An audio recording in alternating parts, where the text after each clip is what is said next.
प्रतिमा कलश हो गया था। अब अपन गाथा चलाएंगे। तो आचरण विज्ञापन अधिकार है। इस चरणान योग सूचक चूलिका में 4 अधिकार हैं। एक आचरण विज्ञापन क्या है, 4 दिन मालूम है ना, सूची में देखो 4 अधिकार हैं।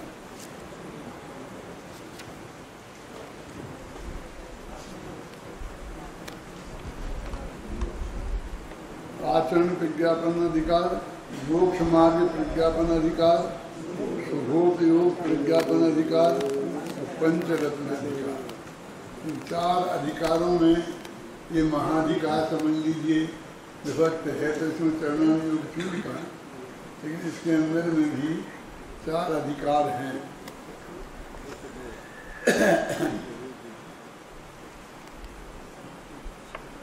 यद्यपि आचार्य अमरचंद इसको चरणानुयोग सूचक चूलिका कहते हैं, चारित्र महाधिकार नहीं कहते हैं।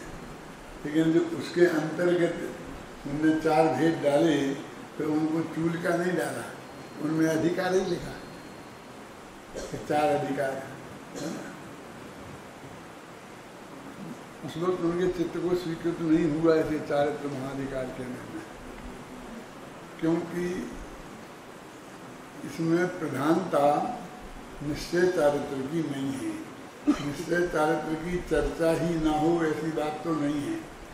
वो तो कदम कदम पर वो चर्चा उनने की है, लेकिन फिर भी व्यवहार चारित्र की क्रम से समिति महाविद्य सब चीज़ें वो क्रम से जो व्यवहार चारित्र में है।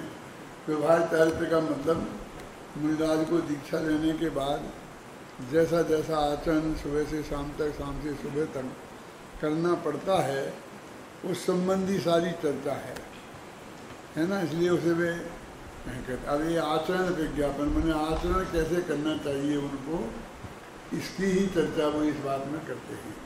फिर मोक्ष मार्ग प्रज्ञापन तो दूसरे अधिकार में करेंगे शुरू। माने एक आदमी को मुनि बनना है तो आवश्यक है उसका आचरण कैसा होगा, उसकी बात एक कर रहे हैं। क्योंकि अपना दिगंबरों का आचरण भी इतना महान है, मैं कठोर नहीं कहना चाहता हूँ। कठोर तो हमें उस दृष्टि से लगता है जो हमारे अपने जीवन की दृष्टि से, लेकिन जब उनके आनंद का अतिरेक है, माने सम्य दृष्टि वृतानंद वियोजक है ना, तो उनका जितना जैसा जितना अधिक अतीन्द्रिय आनंद की उन्हें प्राप्ति होती है,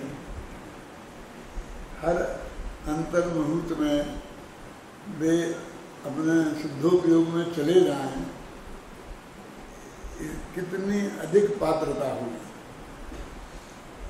पात्रता का विचार करो कि वो जो शुद्धोपयोग का काल वो तो बहुत महान है ही, लेकिन ऐसा ही थोड़ी है कि अपने कुछ भी गप्पे मारते रहे, खाते रहे, पीते रहे और एकदम शुद्धोपयोग में चले गए।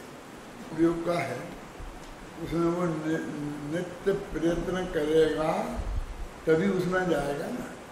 तो ये समझ लो कि वो तो गिरा और गिरते ही उसने अपने फिर खड़ा होने के लिए, जैसे कि ये पहलवान लोग लड़ते हैं ना, तो आजकल की जो कुश्ती होती है, कभी टीवी पे तुमने देखी होगी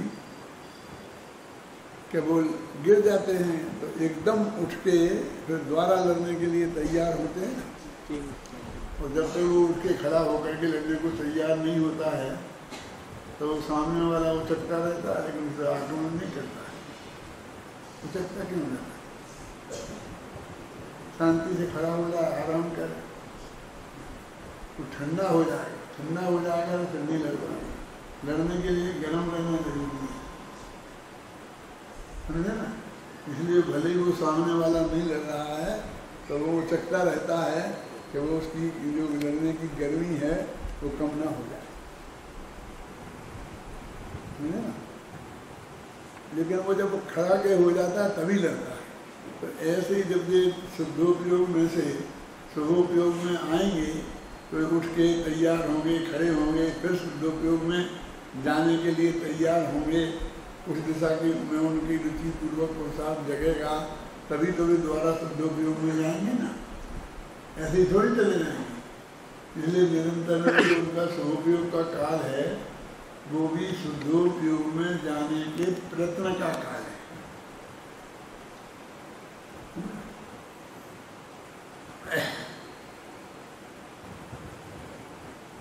अनगार आचरण से बनते श्रवण महान, प्रज्ञापन आचरण को सुनो भवे के धनी ध्यान।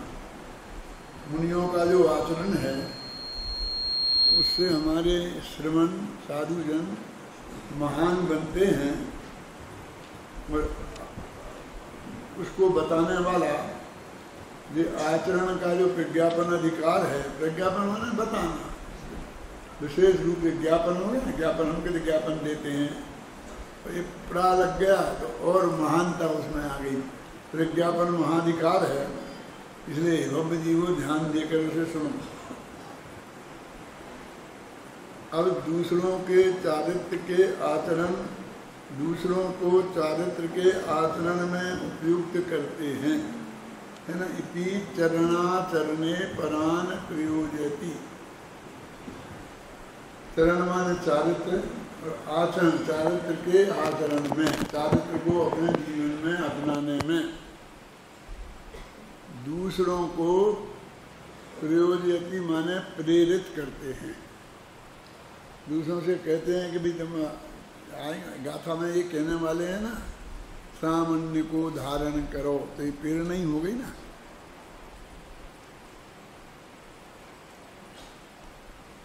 मैं कल एक बात कहने वाला था फिर वो रह गई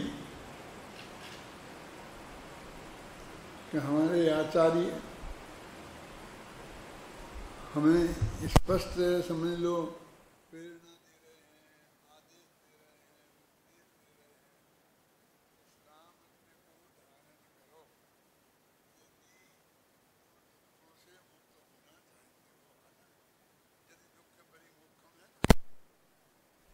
यदि दुखों से मुक्त होना चाहते हो तो आचरण को धारण करो। तो वे हमें प्रेरणा दे रहे हैं ना, और हम कहते हैं कि नहीं पंचम काल है, बहुत खराब जमाना है, इसमें तो मुनि तो बनना ही नहीं चाहिए मुनि।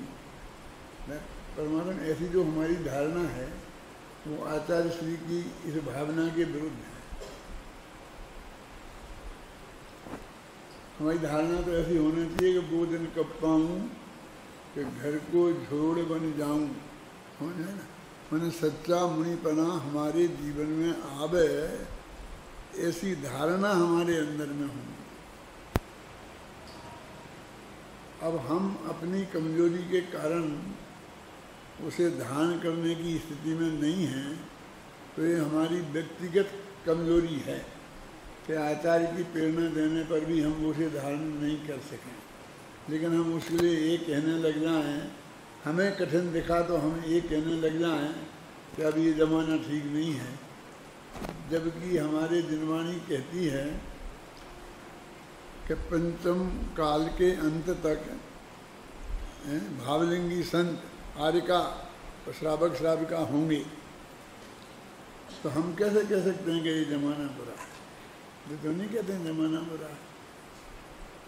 टोलमल जी जैसे विद्वान का चिंतन देखो कि नहीं होगा हमारे द्रव्य क्षेत्र काल भाव में कोई, लेकिन द्रव्य क्षेत्र काल भाव बहुत बड़ा है और कहीं हो सकते हैं। और मैं तो उसमें से ऐसा अर्थ भी निकालता हूँ, यहीं न मालूम किस गुफा में कौन बैठा हो, सच्चा वितरागी संत। क्यों? वो तुमसे कहने आएगा, क्या आएगा? जब ये जंगल में गुफाओं में रहते हैं ना, क्यों कि हमें तो कोई दिखता नहीं, हमें तो कोई दिखता नहीं। तो फिर वही तर्क आता है जो संबंध भर ने दिया है कि तुमने तीन लोग को, तीन काल को देख लिया है, क्या कहीं सर्वज्ञ नहीं है कि नहीं देख पाया है तो तुम निषेध कैसे कर सकते हो? और देख लिया है तो तुम ही सर्वज्ञ हो, क्यों? जो सबको देख ले जान ले उसी को तो सर्वज्ञ कहते हैं, है ना तर्क। तो हम कैसे कह सकते हैं कि ये जमाना खोटा है और कोई नहीं है? सिद्धांत के रूप में तो हम नहीं कह सकते, लेकिन इसका अर्थ ये भी नहीं है कि जो हमें स्पष्ट दिखाई देता है कि ये नहीं है तो इसलिए हम उनको माने। बहुत से लोग तर्क ये देते हैं कि अब नहीं है तो जिनको ही उनको ही मान लो, काम तो चलाना ही पड़ता है, उनसे काम चला लें, ऐसी भाषा बोलते हैं ना। तो वो टोडरमल जी कहते हैं कि हंस यदि हमें दिखाई नहीं देते हैं तो हम बगुले को हंस तो नहीं मान सकते। अब द्रव्य क्षेत्र काल बहुत लंबा चौड़ा है तो कहीं हम होंगे हंस। मानसरोवर में है ऐसा कहते हैं, मानसरोवर झील है ना हिमालय पर्वत के ऊपर। तुलसीदास जी ने जो अपनी रामायण लिखी है वो रामायण का असली नाम क्या है जानते हैं आप? कौन जानता है? हाथ उठाओ। जानते हैं? 10-5 लोग तो जानते हैं। पूरा नाम है उसका रामचरितमानस। कि राम का चरित्र जिसमें है ऐसा ये मानसरोवर है। मानस माना मानसरोवर। अब उनने पर रामायण का पूरा सांग रूपक घटित किया है उसमें शुरू में कि मानसरोवर में क्या क्या होता है वो मेरी इस रामायण में होगा। ख्याल में है ना? और उन्हें बहुत अच्छी तरीके से उसको घटित किया है आरंभ में। जैसे टोडरमल जी एक उदाहरण ले लेते हैं ना पहले अध्याय में कि वो वैद्य बताता है हमारे लिए दवाई का इलाज, तो 4-5 अध्याय तक लगातार चलता है। ऐसा भी बहुत लंबा उसको सिद्ध करते हैं। तो हंस मानसरोवर में होंगे। हम मानसरोवर हम नहीं पहुँचे हैं तो हम आज के ज़माने में हंस होते ही नहीं हैं। और दूध और खीर को पानी और दूध में मिला हुआ हो तो उसे वो अलग अलग कर देते हैं। उनकी चोंच में ऐसी ताकत होती है, ऐसा बोलते हैं। ताकत माने क्या है? खटास होती है। उनकी चोंच में खटास होती है। तो जब भी वे चोंच डालते हैं दूध में तो खटास की वजह से जैसे फट जाता है ना दूध, तो दूध फट जाता है और उसे हम कहने लगे दूध को अलग कर दिया, पानी को अलग कर दिया, दूध को खराब कर दिया। अपने घर में हम कोई ऐसी चम्मच डाल दें जिसमें खटास मटास लगी हो तो दूध फट जाता है ना। तो वो हमारी बहू की योग्यता है कि अयोग्यता है? अब हंस की हम योग्यता अयोग्यता नहीं कह सकते हैं क्योंकि उसकी तो मजबूरी है। यदि उसे दूध पीना है तो चोंच से ही पीना पड़ेगा ना।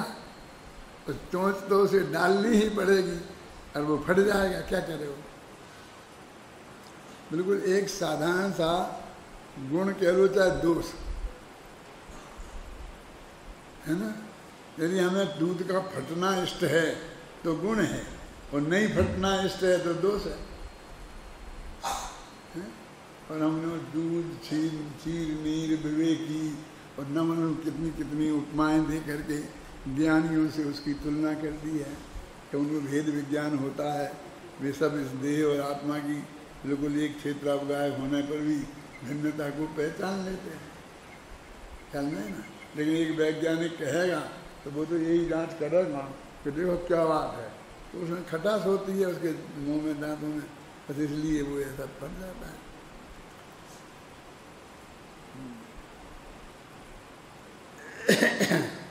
इस प्रकार हम देखते हैं कि परेशान और परान शब्दों से यह व्यक्त होता है।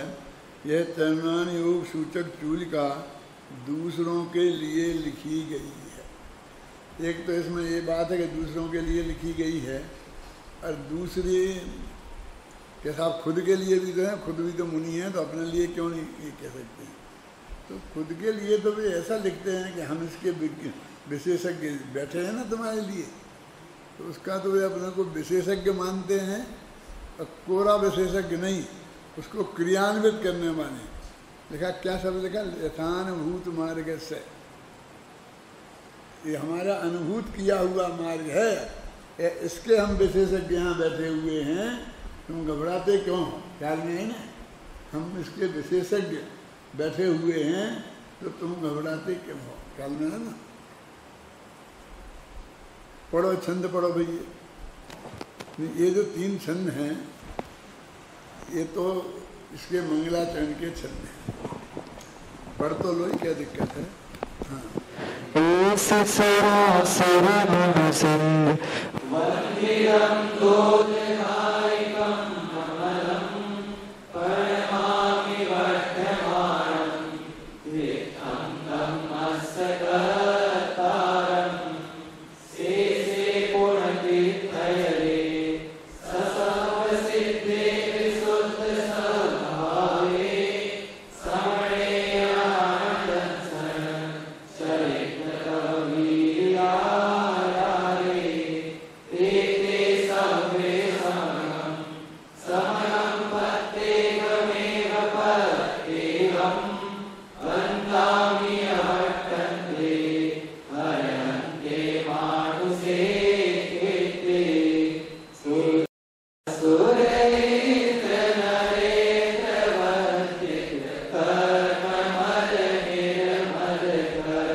अपने यहाँ एक महापुराण नामक शास्त्र है जो आचार्य जिनसेन ने आरंभ किया था, और वो आदिनाथ का चरित्र लिख पाए और उनका स्वर्गवास हो गया। ये वीरसेन स्वामी के शिष्य थे, वीरसेन स्वामी धवलाकार, जिन्होंने सचखंडागम की टीकाएँ लिखी थी ना, उन वीरसेन स्वामी के शिष्य थे जिनसेनाचार्य, तो इनके शिष्य थे गुणभद्राचार्य। तो बाकी 23 तीर्थंकरों का वर्णन जो है वो गुणभद्राचार्य ने लिखा है। तो उनमें क्या अंतर है कि आदिनाथ का जो अकेले भगवान ऋषभदेव का जो वर्णन है वो करीब 500-600 पेज में है, बहुत विस्तार से वर्णन है। और फिर भी जो बाकी 24 तीर्थंकरों का जो गुणभद्र ने लिखा तो कुल 200-300 पेज में 23 तीर्थंकर निपटा दिए। अब 24 तीर्थंकर लगभग एक से होते हैं, ऐसा तो नहीं है कि ऋषभदेव बहुत महान थे और बाकी के ऐसे ही चलताऊ थे, ऐसा तो नहीं है, क्योंकि पंच कल्याणक सबके एक से ही होते हैं, वही सौधर्मेंद्र वही होता है और वही आता है, सब सारी क्रियाएं सब एक सी होती हैं, देव ध्वनि वगैरह सब एक सी खिलती है, माने किसी प्रकार की कोई कमी नहीं होती। बस इतना आकार प्रकार में समझ लो कि 500 धनुष के थे 450 के, मतलब आकार प्रकार में थोड़ा बहुत अंतर होगा लेकिन महिमा में कोई कमी की बात नहीं होती है। तो फिर आज ऋषभदेव में इतना लंबा क्यों और उनमें क्यों? तो लोग कहते हैं कि भाई कहाँ तो जिनसेनाचार्य और कहाँ गुरुभद्र, उनने तो अगर समझ लो कि अपनी बुंदेलखंडी भाषा में बोलो तो भारे को पवारा टाला इसी तरह उनने उस बात को पूरा कर दिया है, चल में है ना, मतलब वैसे दिल से जैसे उनने लिखा ऐसा, लेकिन ऐसा नहीं है। मैं ये कहना चाहता हूँ कि यदि बाकी के 23 पुराण भी खुद जिनसेनाचार्य ही लिखते और वे ही जिंदा रहते और वे ही पूरा महापुराण पूरा करते तो भी वो ऐसा ही लिखा जाएगा। अब बिल्कुल ऐसा तो मैं नहीं कह सकता कि आखिर दो आदमी बदल गया तो फर्क तो पड़ता ही है, लेकिन वो फिर हजारों पेज आदिनाथ जैसे लिख सकते हैं ऐसा नहीं।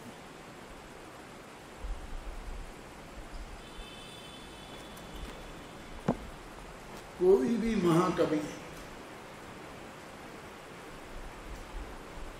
एक महाकाव्य लिखता है तो उसमें अपनी पूरी शक्ति लगा देता है, और महाकाव्य लिखने में कुछ नियम हैं। वो नियम ऐसे हैं कि किसी नगर का वर्णन होना चाहिए, किसी राजा का वर्णन होना चाहिए, किसी रानी का वर्णन होना, मतलब किसी एक महिला का होना चाहिए, किसी एक पुरुष का होना चाहिए, उसके सौंदर्य का वर्णन होना चाहिए, नगर के सौंदर्य का वर्णन होना चाहिए। ऐसी कुछ नियम हैं कि ये चीज़ें उसमें होना अनिवार्य है, समझ आई ना। तो अब ये कहते हैं महावीर पे महापुराण वो नहीं लिखा जा सकता है क्या, महाकाव्य? क्यों? क्यों वहाँ रानी है तो रानी एक महिला का वर्णन होना चाहिए, तो क्या करेंगे, उनकी माँ का वर्णन करेंगे। तो आदिनाथ पुराण नहीं हो, वो सिद्धार्थ पुराण, वो महावीर पुराण नहीं होगा, वो सिद्धार्थ पुराण होगा। समझ में आई मेरी बात क्या कह रहा हूँ? माने जैसा पूरा जो जो चीज़ें उसमें अनिवार्य होती हैं वो उस नायक के चरित्र में वो सब चीज़ें होनी चाहिए ना। कि किसी महिला का वर्णन करना है तो माँ तो उनकी महिला थी ना, तो माँ का वर्णन तो किया जा सकता है, लेकिन फिर वो राजा सिद्धार्थ का होगा। सिद्धार्थ नगर का वर्णन होगा तो राजा सिद्धार्थ का होगा, महावीर का नहीं होगा। तो अब आप कहोगे आदिनाथ जैसा चरित्र महावीर का कैसे लिखा जाएगा? समझ में आ गया ना? माने उसमें अनेक चीज़ें ऐसी होती हैं जो व्यक्ति से संबंधित भी होती हैं, और एक दफे ही वो सारी प्रतिभा उसमें खर्च कर देता है। फिर यदि उसी टाइप की दूसरी चीज़ लिखे तो वो रिपीटिशन होगा। एक आदमी किसी तरह खींचतान के कुछ कर भी लेवे, लेकिन 23 लिखना है तो सभी के पंच कल्याण एक से वही सोदर में, उसी को आना है, उसी को कुबेर से कहना है, उसी सब बिल्कुल हूबहू वैसे ही का वैसा सब करना है ना। तो 24 बार लिखेगा तो रिपीटिशन का दोष तो आएगा ही ना। तुम पढ़ोगे भी नहीं थे, वो तो हम आदिनाथ के में पढ़ चुके थे कि पांडुशिला कैसी होती है और पांडुशिला पे कैसे जाते हैं। तो लोग उसी महापुराण में वो पहले पांडुशिला का वर्णन कर चुके हैं, अब दोबारा पांडुशिला का वर्णन करेंगे, कैसे करेंगे? नगर का वर्णन करेंगे तो कैसे करेंगे? बेई कोट बेई खाई वो सब सुनिश्चित होती थी सब चीज़ें, और उनके अनुसार ही उनका वर्णन होता था। वो आदमी अपनी सारी प्रतिभा एक में ही उड़ेल देता था। इसलिए संस्कृत साहित्य में जो 3-4 महाकाव्य प्रसिद्ध हैं हिंदू मतलब वैष्णवों में, अपने यहाँ वालों को तो उनमें गिना ही नहीं है, जिसमें कालिदास का रघुवंश है, वो कुमार संभव, ये भारती का किरातार्जुनी, माघ का शिशुपाल वध, और एक और है? तो मतलब उनके एक महाकाव्य हैं उन लोगों के, उनमें दूसरी कोई रचना नहीं लिखी। और फिर बहुत कहा जाता है कि भारती की ये विशेषता है, भारती का तर्क विशिष्ट है ना। शिशु तो लिखा है कि माघ माने शिशुपाल वध जो है माघ का, माघे संति त्रयो गुणा, पढ़ा होगा ना तुमने। उपमा कालिदास से भारवे अर्ध गौरवम दंडिना पदलालत्यम माघे संति त्रयो गुणा। इनमें एक गुण है। कौन कौन? कालिदास की उपमा प्रसिद्ध है, जानते हैं? कौन सा उदाहरण दिया जो कालिदास की उपमा का कि जिससे कालिदास हुआ? बोलो बोलो। हाँ, दीप शिखा सुना? दीप शिखा है। क्या है दीप शिखा? दीप शिखा क्या है? इंदुमती राजा अज की पत्नी, माने दशरथ की माँ। रघुवंश है ना, रघु के बेटे अज, अज के बेटे क्या दशरथ है, और दशरथ के बेटे राम, राम के लव कुश, ऐसा ही है ना। तो इंदुमती दीपक लेके मंदिर जा रही थी, तो दीपक हवा आती थी, तो हवा से वो दीपक बुझने का डर लगता था, इसलिए ऐसा साड़ी का ऐसा पल्लू लगाकर, वो कालिदास के ज़माने में समझे ना, जैसे महिलाएं जाती होंगी पल्लू मल्लू लगा करके, वो उनने वो एक दृश्य खड़ा किया है।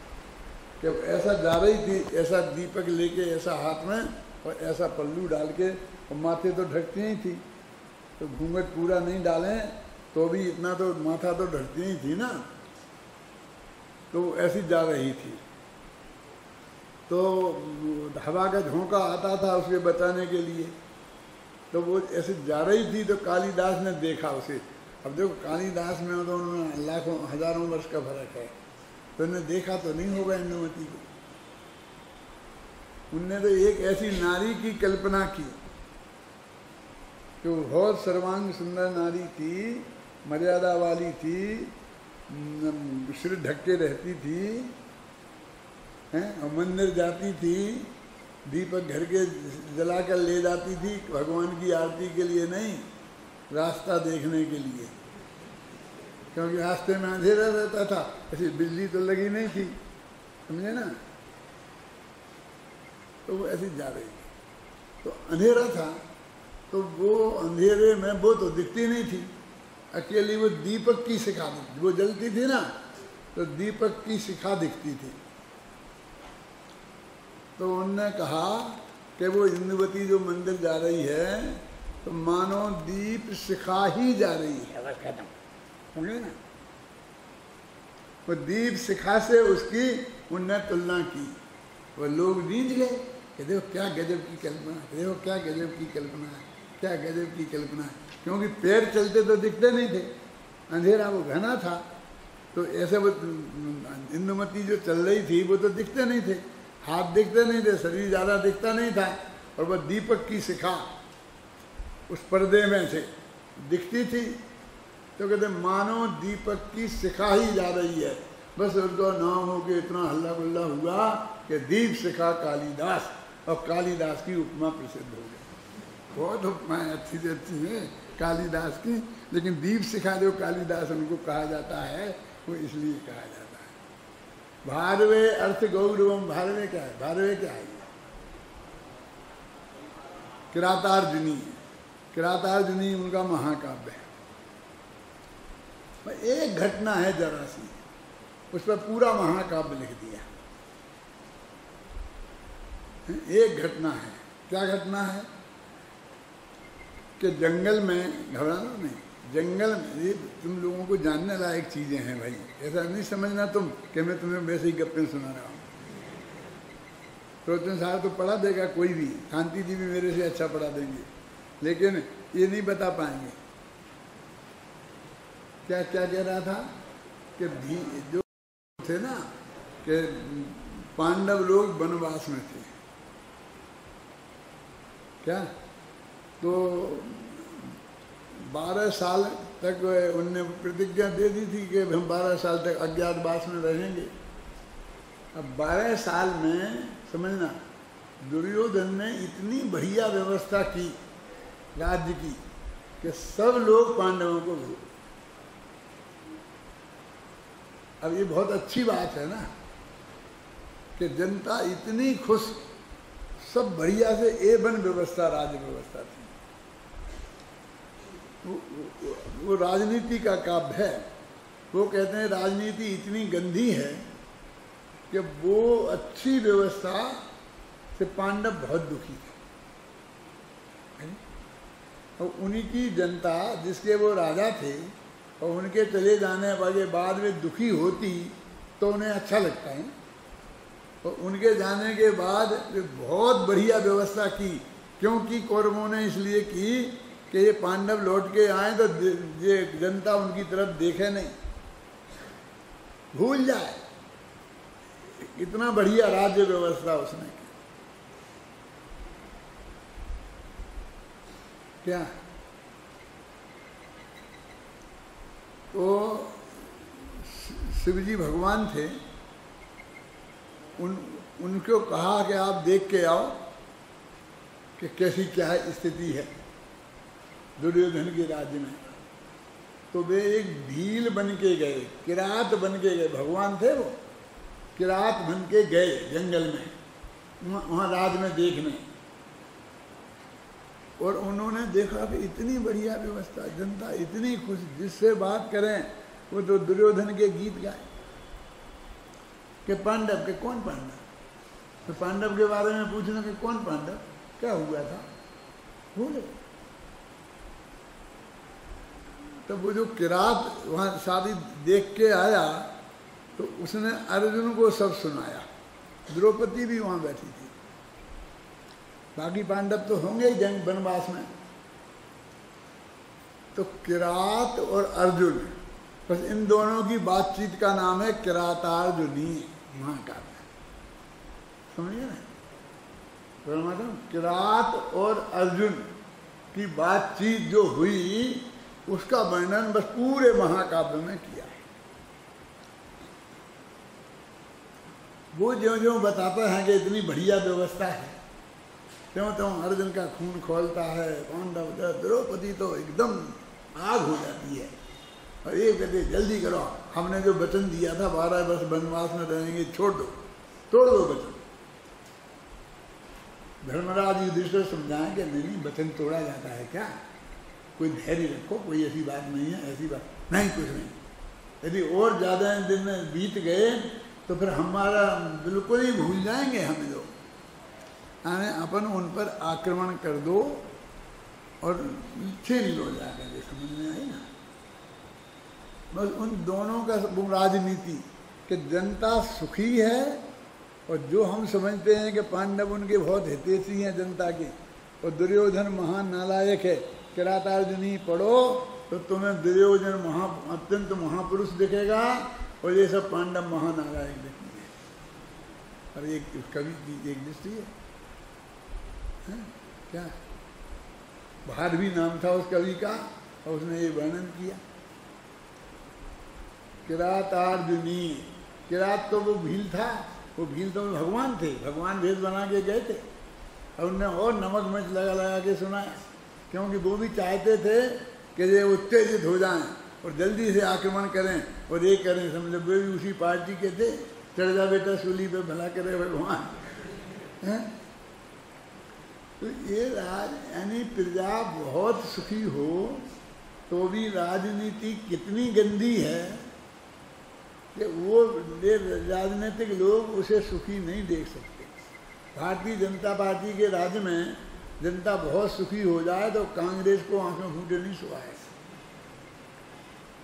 और वो चाहती तो वो भी जनता का भला है, बढ़िया से बढ़िया काम करना, लेकिन हमारे जरिया हो, सामने वाले के हाथ से नहीं हो। इसलिए तब तक नहीं हो, और फिर जब हमारा राज आ जाए तब हम इससे भी बढ़िया करें। ये जो गंदी राजनीति का गंदा रूप है वो किरातार्जुनी में देखने को मिलेगा। कुछ लड़के ऐसा सिर हिला रहे हैं कि उन्हें मालूम है ये बात, कुछ थोड़े बहुत लड़कों को, लेकिन इतनी इस दृष्टि से है वो, इतनी बात कितनी ख्याल में होगी मुझे पता नहीं। भारवे अर्थ गौरवम, अर्थ गौरवम माने थोड़ा कहा और बहुत जानना है, थोड़ी लिखी बहुत जानना, माने अल्प शब्दों में बात कह रहे हैं और उसका बहुत गंभीर अर्थ है। अभी साधारण लोग तो समझें कि वो किरात जो है वो उन्हें सुना रहा है कि दुर्योधन का राज्य बहुत अच्छा है, बड़ी अब समझ में, उसकी समझ में कुछ नहीं आता कि इसमें इन्हें गुस्सा होने की अब बात क्या है, ये नाराज क्यों हो रहे हैं। इन्हें तो खुश होना चाहिए क्योंकि इनका ही राज्य था ना, तो इनकी प्रजा सुखी है, बहुत अच्छी तरीके से है, तो इन्हें प्रसन्नता होनी चाहिए। लेकिन ये एकदम द्रौपदी के नहीं, अभी तोड़ दो, आज ही तोड़ दो, ऐसा कर दो, ऐसा कर दो, और द्रौपदी को आग उगलती हुई द्रौपदी।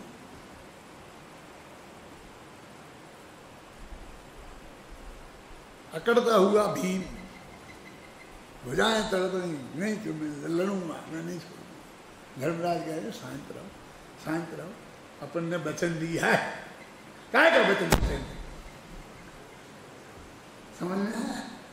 तो पूरा महाकाव्य इसमें खत्म हो गया। क्या फिर और तीसरा कौन सा है? नंदिना पदलालत्यम, ये कादम्बरी, नंदी की कादम्बरी। तो इतने एक एक शब्द, एक एक मतलब पैरा, एक सत्यम वद धर्मम चल, इतने छोटे छोटे पैरा भी हैं। और 3 पेज में एक पैरा खत्म है, फुल स्टॉप नहीं आता है 3 पेज तक। और इतनी बढ़िया बढ़िया उपमाएं, इतना बढ़िया बढ़िया वर्णन। तो दंडिना पद लालित्यम, सुंदर भाषा का गठन जैसा दंडी कवि में मिलेगा ऐसे किसी में नहीं मिलेगा। कालिदास की उपमा, भागवी का अर्थ गौरव और दंडी का पद लालित्य। और माघे संति त्रयो गुणा, माघ में तीनों ही गुण हैं। कालिदास जैसी बढ़िया उपमाएं हैं, भागवी जैसा अर्थ गौरव है और दंडी जैसा पद लालित्य है। और यहाँ तक लिखा है नव सर्व गते माघे नव शब्दो न विद्यते। क्या अर्थ है इसका? कि माघ के 9 सर्ग पढ़ लो। 18 सर्ग होते हैं ना महाकाव्य में, 9 पढ़ लो, माने आधा काव्य पढ़ लो महाकाव्य उसका, माघ का। तो नव शब्दों न विद्यते, भी दुनिया में कोई नया शब्द नहीं मिलेगा आपको। हैं? कितनी बड़ी बात। नव शब्दों, सब शब्दों का प्रयोग कर दिया ना। नव सर्ग गते माघे नव शब्दों न विद्यते। आपको कैसे हो सकता है? शब्द तो लाखों हैं। अनंत पारम किल शब्द शास्त्रम, आता क्या नहीं आता? तो देखो ऐसा नहीं होता है। आप रम धातु है, रमति माने रमण करते हैं, समझे ना? तो एक धातु है तो एक शब्द हुआ। अब इसकी परस्परी मई पद की धातु बनाए तो कितने शब्द बन जाएंगे? 10 लकार में मिला मिलू करके 90 बन जाएंगे। फिर आत्मनि पद में भी 2 पदी होती है तो 90 उसके बन जाएंगे। फिर ये तो हुए तिगंत के, फिर कृदंत, फिर सुगंत, समझे ना? जैसे समझने में तो आता होगा ना। फिर शब्द बनाओ। फिर राम से रमा, रमा बन गया। रमा माने कोई लड़की, नारी, पत्नी, सीता। तो फिर उसका वर्णन रामा, फिर उसके 17 होते हैं रामा रमऊ रामा, उसके रूप बन जाएंगे। तो एक शब्द के हजारों रूप बन जाते हैं, उसको वो एक शब्द गिनते हैं। अब उनने वो एक शब्द प्रयोग कर दिया, रम धातु का प्रयोग कर दिया, तो बस समझ लो अब दूसरे दो नहीं गिना जाएगा। वे कुल कहेंगे कि माघ ने 50 शब्दों का प्रयोग किया, बस खत्म। कालिदास ने कितना किया? 40 का। तो माघ बड़ा हो गया ना।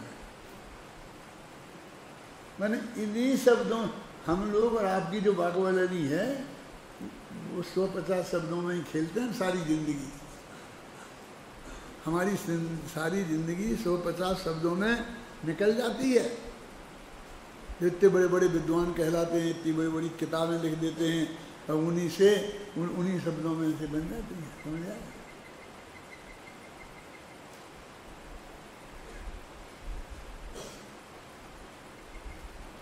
तो ये बात आप क्या समझा रहे हैं? अपने इसलिए समझा रहे हैं कि ऐसा नहीं है कि जिनसेन ने इतना बढ़िया महाकाव्य, वो सब चीज़ें जो तीर्थंकर के जीवन में होती हैं, जिनसेन को पूरी तरह खुल करके वर्णन करने का मौका मिला था पंच कल्याणकों का, तो उन्होंने जम के वर्णन किया। समझ आए ना? अभी बाकी तो सब रिपीटिशन था। अगला क्या करे, वे भी क्या करते।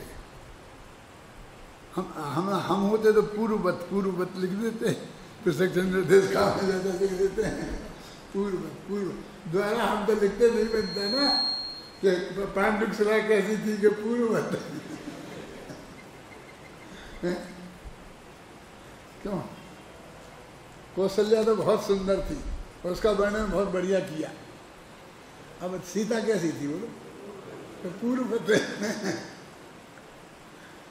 हमारे पास तो वही एक नाग है जिसे हमें चोटी की उपमा दे दी है, और उस नाग को कितना घुमाएंगे समझे ना, नाग जैसी चोटी मतलब हम कितनी बदलेंगे, कहाँ से लाएंगे, मतलब वो शब्दावली हम कहीं से ला नहीं सकते। वो हमको इस तरह से इसकी स्टडी होनी चाहिए, इसलिए वो ज़्यादा उसमें मन नहीं मिला। बस फैक्ट जो थे माँ बाप के नाम बदल दिए, गांव का नाम बदल दिया, बस यही करने को था। इसलिए 2-4-5 पेज में वो पूरा कथानक पूरा हो जाता है, जिसमें थोड़ा बहुत कुछ होता है। फिर नेमिनाथ में कुछ ज़्यादा घटनाएं कुछ हो गई अलग टाइप की, तो थोड़ा बड़ा हो गया उनका, बस ऐसा। अब ये जो है, मैं ये कह रहा कि वे पूर्ववत कहते हैं। अमृतचंद्राचार्य ने एक दफे कुंदाचार्य देव ने एक दफे दिल खोल के मंगलाचरण कर दिया। बंदित्व शब्द सिद्धे से काम नहीं चलाया, एक लाइन में निपटा दिया, और दूसरी लाइन में तो बहुत शामी समय पहाड़ पे आ गए, है ना। अब उन्होंने कह दी वर्धमान स्वामी को, प्रत्येक तीर्थंकर को अलग अलग, फलाने का वर्धमान तीर्थंकर विदेश क्षेत्र में विद्यमान तीर्थंकर, और आचार्य उपाध्याय और साधु और देख को अलग अलग सब उन्होंने जितना उनकी समझ में था वो पूरा उनने 5 गाथाओं में वर्णन करके लिख दिया। औपसम्यामि सम्मम जत्तो निर्वाण संपत्ति, मैं साम्य भाव को प्राप्त होता हूँ जिससे निर्वाण की प्राप्ति होगी। साम्य भाव माने चारित्र, ये चारित्र अधिकार शुरू हो रहा है शरणागत चरण योग। तो ये कह रहा हूँ मैं कि कुंदाचार्य देव ने द्वारा मंगलाचरण लिखने की उनकी हिम्मत नहीं पड़ी, तो उन्होंने तो बिना ही लिखे काम चला दिया।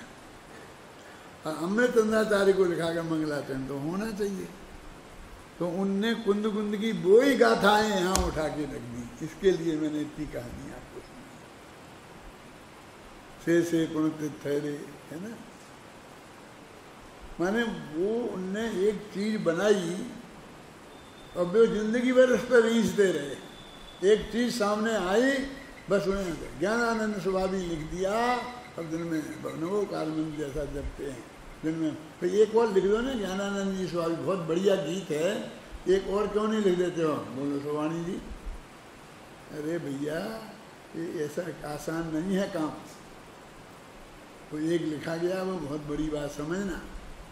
अभी ऐसा दूसरा नहीं लिखा जा सकता, लिखा जा सकता होता तो लिख देते, ये क्या को 100 लिख देते ना, मज़ा आ जाता, पूरी किताब बन जाती है। ये कृतियाँ ऐसी नहीं होती हैं। मेरे पास रोज ही ना फोन आने लग गए, अब मैं तो घबराता हूँ, मैं कहता भाई से कहता हूँ तो ही निपटा दो, ये लिखो, आपने ये कहा था ये लिखेंगे, ये लिखना चाहिए, ये कहा था ये लिख दो, ये लिख दो, ये लिख दो। अरे ऐसे नहीं लिखे जाते हैं, जो लिखा जाना होगा वो लिखा जाएगा, और जो नहीं लिखा जाना होगा नहीं लिखा जाएगा। ज़्यादा परेशान मत करो कि नहीं आप ही ने कहा था, तो मैंने कहा था ना, तुमने सुन लिया ना, कभी मेरे मन में ही है, अब याद मत दिलाओ ज़्यादा। इतना आसान नहीं है। दूसरा ज्ञानानंद स्वभावी नहीं लिखा जा सकता है, समझ गया। तो उन्होंने ये 3 गाथाएं उनने 2 हिस्सों में बांटी। उनकी तो पहली गाथा है 2201वीं है ना, तो इसके ऊपर 3 रख दी और इसके नीचे 2 रख दी। एक ही गाथा में उत्थानिका के रूप में, उत्थानिका थी ना ये, अथ परेशान अथ चरणाचरणे परान प्रयोजती, है ना। ये उत्थान का थी, तो उत्थान का में कुछ नहीं लिखा और गाथाएं लिखनी। इस उत्थान का से मालूम पड़ता है कि जो मंगलाचरण की गाथाएं उद्धृत करेंगे इसमें, उनमें में 3 गाथा है, वहाँ लिख दी, फिर रुक गए, फिर एक गाथा लिख कुंद कुंद की रख दी, है ना, 3 रख दी, और फिर 2 इसके बाद की टीका में रख दी। मैंने 5 गाथाएं मंगलाचरण की इस 201वीं गाथा के आगे पीछे रख दी। वो ये समझ रहे कि इतनी इसमें होनी चाहिए, ऐसे लगता है क्षतिपूर्ति सी, इतना शुरू में एकदम ऐसा नहीं हो सकता है। देखो नाटक बहुत तरह के होते हैं। पहले एक नाटक ऐसा ही होता था, केवल एक आदमी होता था, वो आया, एक घोड़े को ले आया, सीधा स्टेज पर हा करके शुरू हो गया नाटक, और वो घोड़े ही और उसमें पूरा नाटक खत्म भी हो जाता था। 1-2 घंटे चलता था, घबराना नहीं, ऐसा नहीं 2 मिनट में खत्म हो जाता था, माने कुछ नहीं। वो एक ऐसा है कि हम ऐसे मंगलाचरण पीछे से दे, क्या हो रहा, आज तुम क्या करोगे, आज हम ये फलाना नाटक करेंगे, आज ऐसा करें। वो आते हैं ना, तुम समझ गए ना क्या बोलते हैं उसको, सूत्रधार वगैरह, अब ये सब गायब हो गए धीरे धीरे सूत्रधार हैं, उस तरह से होता है। तो अमृतचंद्राचार्य ने उसकी इस गाथा को की शोभा बढ़ाई। कौन सी गाथा है, अब उसे पढ़ो। एवं परमीय सिद्धे जिनवर रस हेतिरोपणो समरे परिवज्जद सावण्णं जदिच्छदि दुःख परिमोक्षं यदि भव दुःखों से मुक्त होना चाहते परमेष्ठियों को करना सामान्य को धारण करो। कुंदाचार्य ने ये गाथा लिख दी सीधी कि इस प्रकार पंच परमेश्वरियों को नमस्कार करके, सिद्धों को नमस्कार करके, और ऋषभदेव आदि अरहंतों को नमस्कार करके, ख्याल में ना। और मैं कहना चाहता हूँ कि यदि तुम दुख से छूटना चाहते हो तो मुनि दीक्षा ले लो। ये क्या दिया हमने, परवज्जन सामान्य को ग्रहण कर लो। ये कुंदा अमृतचंद्राचार्य कहते हैं कि इनने ये 3 गाथाएं ऊपर कैसे लिख दी। कुंद ने तो लिखी नहीं, कि इनने लिखी ना, एवं प्रणमीय, इस प्रकार नमस्कार करके। किस प्रकार समझे ना, लेकिन एवं लिखा तो एवं काय से जोड़ना है उन्हें। वो 200 गाथाएं तो निकल गई, अब उनसे तो जुड़ता नहीं है जो एवं। तो उनने पहले की 3 गाथाएं थी जो पंच परमेश्वरी को नमस्कार, उनसे जोड़ा। क्यों कि प्रणमीय लिखा था, एवं प्रणमीय, ऐसा प्रणाम करके। तो प्रणाम करना जहाँ किया होगा वही तो बताएंगे। तो 200 गाथाओं में कहीं है ही नहीं, कोई शुरू में ही है, तो उनने याद दिला दी। एवं माने कैसे, तो उन्होंने कह दी कि सुरासुर क्या नाम, ऐसा सुरासुर मंदिरम, उन्होंने 3 गाथाएं बता दी। एवं लगा, एवं प्रणमीय, इस प्रकार नमस्कार करके। अभी देखो उसी को संक्षेप में, उन 3 गाथाओं का संक्षेप देखो इस चौथी गाथा में। सिद्धे और जिनवर बसहे और पुणो पुणो समणे, आ गया सब, 3 शब्दों में सब आ गया। सिद्धे में तो सिद्ध आ ही गया। और जिनवर विश्वे, जिनवर विश्व का अर्थ समझते हैं, एक तो होता है आदिनाथ भगवान, एक जिन और जिनवर, उनमें श्रेष्ठ, और उनमें श्रेष्ठ में भी श्रेष्ठ ऋषभ, बड़े जिनवर ऋषभ। तो जिनों में बड़े से बड़े तो जिन तो साधारण जैनी हो गए समझ लो कि, अथवा सामान्य केवली हो गए, इसमें सामान्य केवली लिखा है। और फिर जिन भर में तीर्थंकर केवली हो गए, और जिन भर विषम में सभी हो गए। आप समझे ना, महान तो वो कहते सब, तो जिन भर विषम माने 24 तीर्थंकर और 20, 24 और 20 कौन, 20 कौन, 24 और 20 में क्या फर्क है? दोनों ही विद्यमान है ना। ये भी वर्तमान की 24 ही है और वे भी वर्तमान के 20 हैं, दोनों में फर्क है। ये तो एक कोड़ा कोड़ी सागर में 24 है और आगे पीछे हैं, दो एक साथ नहीं है, और उसमें पूरे सब एक साथ ही है 20। तो अरहंतों के लिए उनने उनको याद कर दिया। और फिर कि समणे आचार्य उपाध्याय और साधु, उनको भी इन सबको बार बार नमस्कार कर दिया। अब बार बार कह दिया तो उनने दोहरा दिया ऊपर बार। देखो ऊपर की पंक्ति, एवं पणमीय सिद्धे जिनवर बसहे जिनवर सहे पुणो पुणो समणे हो गया। इन इसको उनने ये 3 छंद लिखे हैं। इस तरह उन सबको नमस्कार करके याद कर लो। और पड़वज्जदु सामान्यम, सामान्य माने मुनिपनों को, पड़वज्जदु माने प्राप्त करो। यदि इच्छति दुख परिमुखम, यदि दुखों से छूटना चाहते हो तो उन्हें नमस्कार करो। देखो यथा ममात्मना दुख मोक्षार्थिना। अब फिर कहते हैं कि जैसे मैंने दुख से मैं छूटना चाहता था और मैंने मुनिपना ग्रहण किया, यथा ममात्मना दुख मोक्षार्थिना, मेरा आत्मा कैसा है, दुख से छूटना चाहता है। क्या किया? किच्चा अरिहंताणम सिद्धाणम नमो गणधराणम अवध्यायाणम साहूणम च सब्बेशम। 5 परमेश्वरी के नाम समझ। अरहंतों को, सिद्धों को, गणधर माने आचार्यों को, उपाध्यायों को और सब प्रकार के साधुओं को। तेषम विशुद्ध दर्शन नान पहाड़ा समम समासेज्य उपसमयामी सम्मम जतो निर्माणी संप्रीति। उनका जो विशुद्ध दर्शन ज्ञान प्रधान है, जिसमें दर्शन ज्ञान प्रधान है, जिसमें ऐसा जो चारित्र उन्होंने धारण किया, ऐसे चारित्र को, उस ऐसे साम्य भाव को मैं प्राप्त करता हूँ जिससे निर्माण की प्राप्ति होगी। ये उनने उससे फिर 2 गाथाएं बाद में जोड़ दी मंगलाचरण की।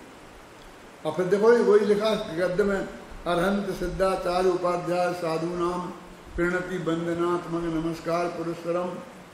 नमस्कार करके प्रणति वंदना, विशुद्ध दर्शन ज्ञान प्रधान, दर्शन ज्ञान में सम्यक ज्ञान है मुख्य, जिनमें ऐसे चारित्र को, साम्य भाव को, सामान्य को मैंने जो प्राप्त किया है। तो वो कहते हैं कि परेशान मपी, में दूसरे लोग भी यदि दुख से छूटना चाहते हैं तो उनसे भी मैं कहता हूँ कि तुम सामान्य को धारण करो। अभी उनको ऐसा लगा यहाँ कि ये घबराएंगे, ऐसा चीज़ें कि कैसे एकदम ऐसे नग्न हो जाएं। तो आदिनाथ का उदाहरण तो मैंने आपको दे ही दिया था। वे सब हो गए जैसे आदिनाथ करेंगे, जैसे हम करेंगे। ये माइक देखा देखी है नहीं क्या कि जैसे तुम करोगे हम करोगे। अब तुम यहाँ बैठ गए आत्म ध्यान करने लग गए, अब तुम्हें आत्मा फात्मा पता ही नहीं है हमें। तुम ऐसे शरीर की नकल तो कर सकते हैं, लेकिन अंदर में हम क्या करेंगे। तो वो कहते हैं कि यथानुभूतस्य तत्प्रतिपत्ति वर्तमनः प्रणेतारो वयम इमे तिष्ठामा इति। उस मार्ग का हमने गहराई से अनुभव किया है और उसके प्रणेता, अपने को प्रणेता कहते हैं, नेता नहीं प्रणेता। नेता और प्रणेता में क्या फर्क है? नेता तो सिर्फ चलने वाले हैं, मोक्ष मार्ग के नेता, माने वे मोक्ष मार्ग पे चलते हैं, दूसरों को ले जाते हैं, इसको भी नए तीन नेता ले जाएं। और ये प्रणेता है कि उनने जैसे निर्माण किया हो उसका अनुभव करके पूरा, समझे ना। इस मोक्ष मार्ग के प्रणेता हम यहाँ विद्यमान है ना, यानी अब वो ये बताने वाले हैं कि मुनि धर्म कैसा होता है। वो ऐसा नहीं इतने कह के रह गए और फिर आगे अपने सामायिक में चले गए, तुम रोते रहना। क्या वो मोक्ष मार्ग में बताते हैं कि कैसा करना, तो जहाँ से शुरू से कि तुम जाओ तो घर वालों से पूछ के आई हो, ऐसे ही मत चले आना, उनकी अनुमति लेके आना, क्यों आना, कैसे रहना, वो सब विधि बताते हैं कि अपने माँ से जाके ये कहना, क्या कहना कि हे माँ तू मेरी माँ नहीं है,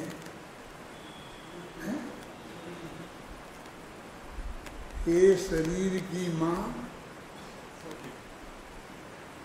तेरा शरीर मेरे शरीर को उत्पादन करने वाला भले ही हो, पर मेरी तू कुछ नहीं है।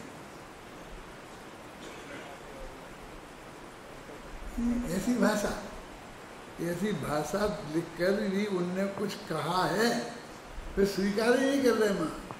और गुरुदेव तो इतनी बढ़िया तरीके से कहते थे कि उन्होंने कहा हे माँ, ऐसा कह के व्यवहार की स्थापना की, क्योंकि उसे माँ कहा ना, और फिर तू मेरी माँ नहीं है ऐसा कह के व्यवहार का निषेध किया, और मेरी असली माँ तो मेरा भगवान आत्मा है, अब मैं उसके पास जा रहा हूँ, ऐसा कह करके निश्चय का प्रतिपादन। तो आएगी भाषा अपना भी पढ़ेंगे। तो इस तरीके से उसके प्रणेता जो अपने को लिखा उनने, और फिर उसको मोक्ष मार्ग बताना शुरू किया। मैं कल भी मैंने थोड़ा संकेत किया था और आज भी कहना चाहता हूँ, 1 मिनट है, कि हमको इसको बहुत गहराई से पढ़ना चाहिए और बहुत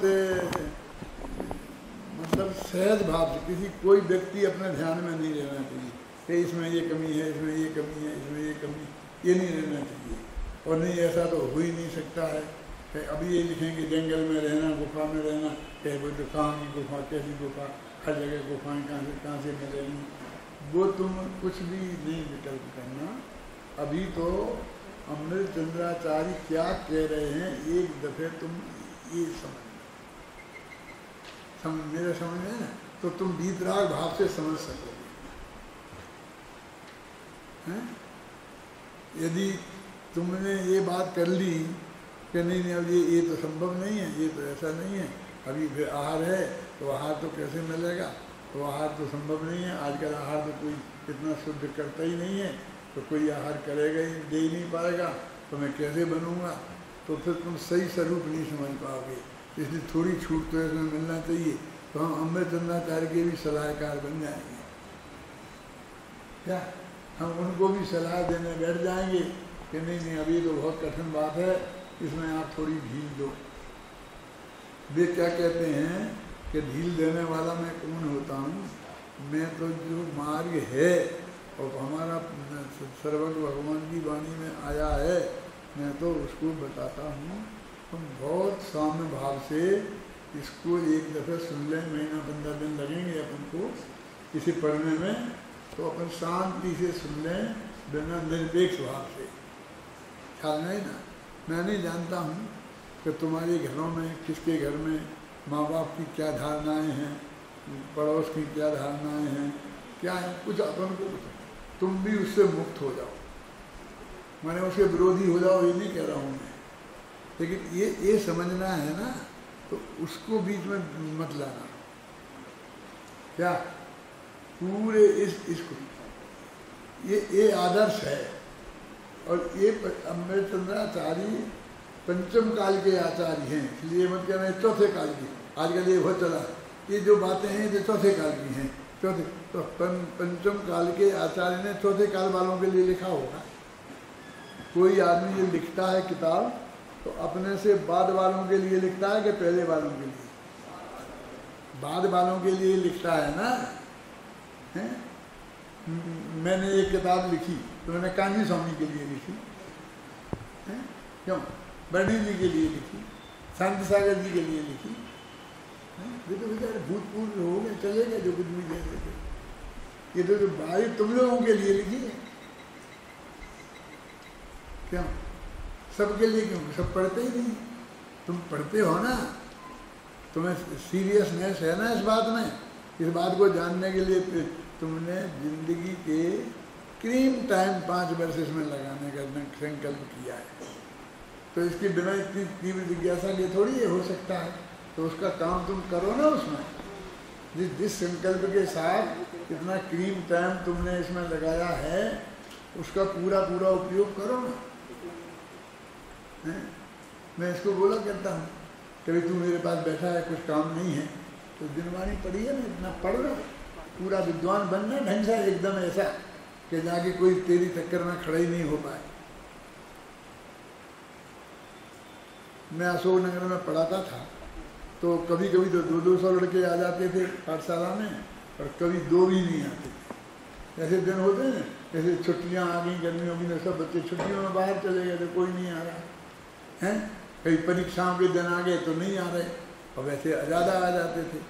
तो लोग समझते थे कि भाई ये इनको गिल्टी कॉन्शियस होगा कि कोई है ही नहीं, वो बैठे हैं पढ़ाने को। तो हमारे जो अध्यक्ष थे, उनको बैरिस्टर साहब कहते थे। तो मेरे पिताजी की उम्र के थे, तो वे बोलते थे, पंडित जी आजकल कितने विद्यार्थी आ रहे हैं? मैंने कहा 1 है। ये कौन? मैं। आप चाहते हो ना जैन समाज के लड़के पढ़कर विद्वान बने, तो मैं वहाँ बैठ के शांति से पढ़ता हूँ, तो अच्छा विद्वान बनना है। आपके उद्देश्य की पूर्ति हो रही है। आप ऐसा कह रहे, आपको विकल्प नहीं आता है, मैं ऐसा कैसे कहूँ? क्यों आएगा? ये तो तुम्हारी जिम्मेदारी है, तुम भेजो लड़कों को, मैं क्या करूँ? लड़कों को घर से लाना मेरा काम नहीं है। आए और मैं नहीं पढ़ाऊँ तो मेरे से कहना, लेकिन मैं शांति से पढ़ूँगा, लेकिन मैं समय पे पहुँचूँगा और समय पे वहाँ पूरा 1 घंटा 1.5 घंटा जो बैठना है बैठूँगा और पढ़ूँगा, पढ़ता हूँ। समझ गए ना? तो आपको पढ़ो, ये क्या करता है? कुछ करता, अरे पढ़ता है ना, पढ़ना। अकेले क्लास में 1-2 पढ़ करके तुम विद्वान नहीं बनोगे। ऐसे दिनवाणी के कीड़ा बनोगे तो विद्वान बनोगे। समझ में आए ना? 24 घंटे उसमें तुम्हारा चित्त रमेगा तो तुम विद्वान बनोगे। और उसके मोती खुद निकालने की कोशिश करो, दूसरों के भरोसे नहीं। दूसरों का सहयोग मिलता है, बहुत बढ़िया बात है, और उसका लाभ भी लो, लेकिन दूसरों के भरोसे नहीं। आज पूज्य गुरुदेव श्री नहीं होते, समझ लेना, और ये मर्म बताने वाले वे हमें नहीं होते, तो हम अपना ये मनुष्य हो ऐसे ही चले जान देते। क्यों? बोलो आप क्या करें? तो मैं तो कहूँगा हम तो नहीं जाने देते। हम खुद निकालते, क्यों नहीं निकालते? तब वे निकाल सकते हैं तो हम क्यों नहीं निकाल सकते? कैसा तो अभिमान की बातें करते हो, और गुरुदेव का अपमान है। अरे गुरुदेव का तो गुरुदेव हैं, उसे तो महासौभाग्य की बात है। हम पूरा उनको अपनाते हैं, पूरा लेते हैं, लेकिन नहीं है कि कल्पना की तुम बात मत करो। ये मार्ग है। वो कहते हैं ना कि अभी हमारा देश में पूता नहीं हुआ है, ऐसा नहीं हुआ है, ऐसा नहीं हुआ है। क्या यदि ऐसा हो जाएगा कभी कि कोई नहीं रहेगा तो धर्म खत्म हो जाएगा? कैसे खत्म? ऐसे कुछ लोग आएंगे जो उग्र प्रसाद करके स्वयं अर्जित करेंगे, तुम उनमें से बनो। तुम्हें संयोग भी प्राप्त हैं, और उसके साथ पुरुष स्वयं उग्र पुरुषार्थी बन करके भी एवन बनो, 19 मत बनो।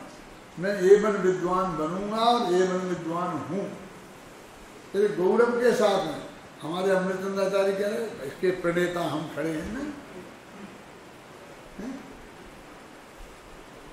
ऐसा हुआ था बबलू, कोई अमेरिका में एकदम ऐसे कोई आगे बहस करने लग गया मेरे से, तो मैंने उससे कहा, मिस्टर तुम किससे बात कर रहा? मैं जैन दर्शन की अथॉरिटी हूँ, ऐसा बोला। क्या मैं जो तुमसे कह रहा हूँ मैं जैन दर्शन की अथॉरिटी हूँ, तुम किससे बात कर रहे हो, क्या बात कर रहे हो? ऐसा होना, समझे ना? जरूरत पड़े तो तुम्हें जैन दर्शन की अथॉरिटी होना चाहिए। कि डिक्शनरी में क्या देखना है डिक्शनरी में, हम है ना, मैं बताता हूँ। एक वही समय हो गया मुझे मालूम है, लेकिन सुन लो कि हम यहाँ से गए चैन सूरदास जी के पास।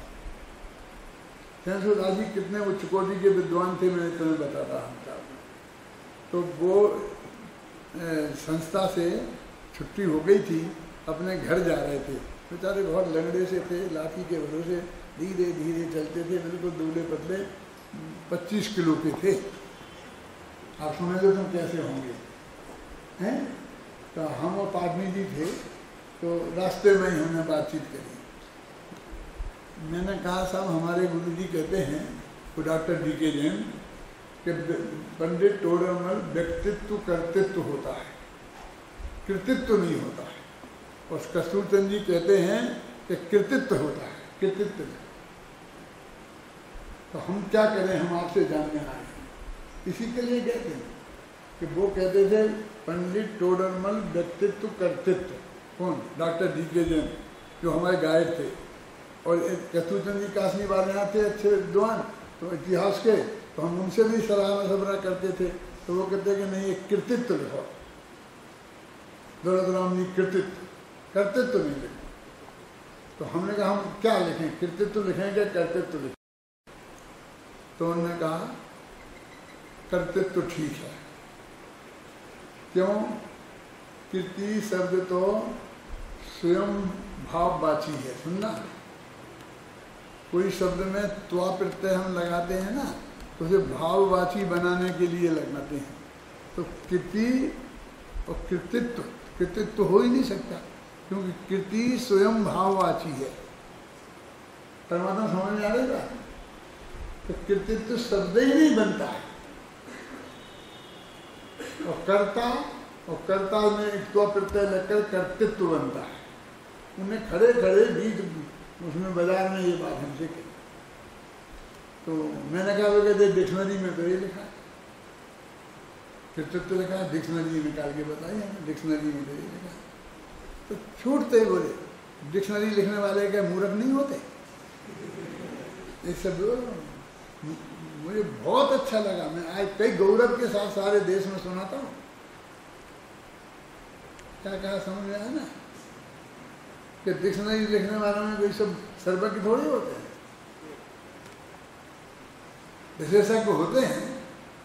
लेकिन यदि कृति शब्द है, स्वयं भाववाची है, उसमें त्वा प्रत्यय लगाया कैसे लग सकता है?